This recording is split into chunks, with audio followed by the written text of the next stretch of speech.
어쩌라고 사비 무슨이라고 대여건의 비신비가 디네이어 반다는 생샤오리카 মাধ্যমে একটি সঙ্গীতময় আমরা অনুষ্ঠান শুরু করতে যাচ্ছি পরিবেশনায় এই রাজ্যের প্রখ্যাত শিল্পীরা।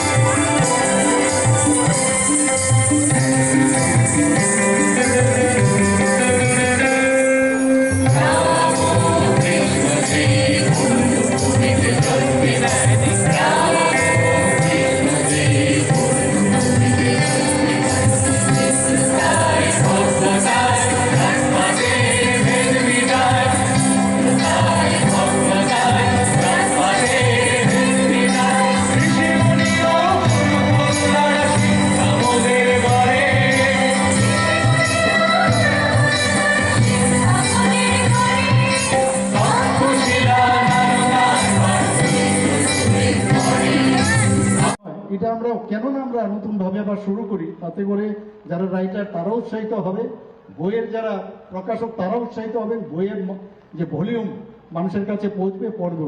সে আমার মনে আছে এখনো আমাদের যে বিভিন্ন অনুষ্ঠানে যে বই যারা দিয়েছেন তাদের কত সুন্দর করে লেখা, উপহার করে কি সুন্দর করে লিখতো, এই কালচার কিন্তু এখন চলে গেছে। তা আমার মনে হয় ফুলেরও যে বুকে আমরা কিনি দোকান থেকে, তার যে দাম, তার পরিবর্তে বই যদি কিনে আমরা এখন থেকে আমরা কেন এটা চেষ্টা করি না যে শুধু বই দেব।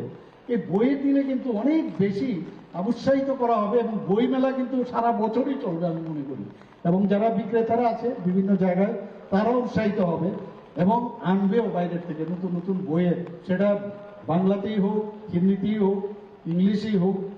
এবং আমি নিজেও দেখেছি, আমাদের কিছুদিন আগে আমি দিল্লির থেকে আসছিলাম, আমাদের একজন সহকর্মী উনি দিল্লির এয়ারপোর্টে হঠাৎ করে একটা বই নিয়ে আসলেন, এবং বইয়ের আমি নাম বলছি না কি এটার নামটা ছিল, আমি এটা বললে এটা কারণ পলিটিক্যাল বিষয় আছে এটা। তো আমি দেখলাম এই বয়সে ওনার মধ্যে আমাকে বলছেন যে এই বইটা কিন্তু তুমি পড়বে, কারণ খুব এটার ভিতরে অনেক জিনিস আছে।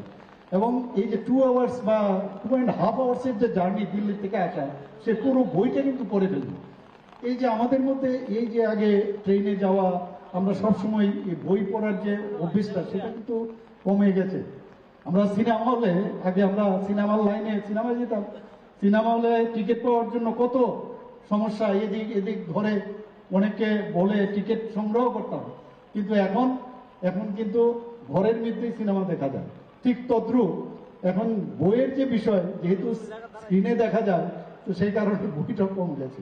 আমি আশা করি এই বইমেলার মেইন উদ্দেশ্য যেটা হবে যে মানুষকে আরো উৎসাহিত করতে হবে, এবং পড়ার যে অভ্যেসটা শুধু পাঠ্যগত বই পড়লেই হবে না। পাঠ্যের বই আমি এখন ফিজিক্স কেমিস্ট্রি পড়লাম, আর যে সিলেবাসের বাইরেও যে আরো জগৎ আছে সেটা একমাত্র এই বইয়ের মাধ্যমে সেটাকে চেনা যায়। এটা সারা পৃথিবীর উইন্ডো এটা, এবং যে লেখক যিনি লেখেন তার যে চিন্তা ভাবনা যেটা আমার মধ্যে সেটা নেই, তার মাধ্যমে এই যে মানে একটা বিশাল কসমোপলিটন যে চিন্তাধারা, সব মানুষের যে চিন্তা ভাবনা, তার বিষয়ে আমরা যখন জানবো আমাদের মধ্যেও উৎকর্ষতা সেটা ডেভেলপ করবে, নিজেকে আমরা চিনতে পারবো আমরাও কোথায় আছি এবং আগামী দিন আমরা কোথায় যাব সেই বিষয়ে আমরা জানতে পারবো। আজকে বই মেলাতে এই বৃষ্টির দিনও আপনারা সবাই এসছেন, বসেছেন অনেকক্ষণ ধরে, আমিও বসেছি সেখানে, আমরা সবাই এখানে যারা আছি অত্যন্ত ভালো লাগলো এটা যে অন্তত ওকে আমরা we have enjoyed this particularly this events.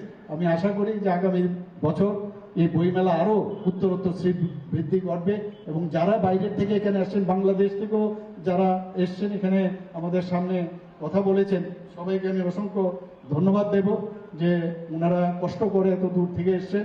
যারা আমার এই স্টেজের নিচে বসে আছেন তাদেরকে আমি ধন্যবাদ জানিয়ে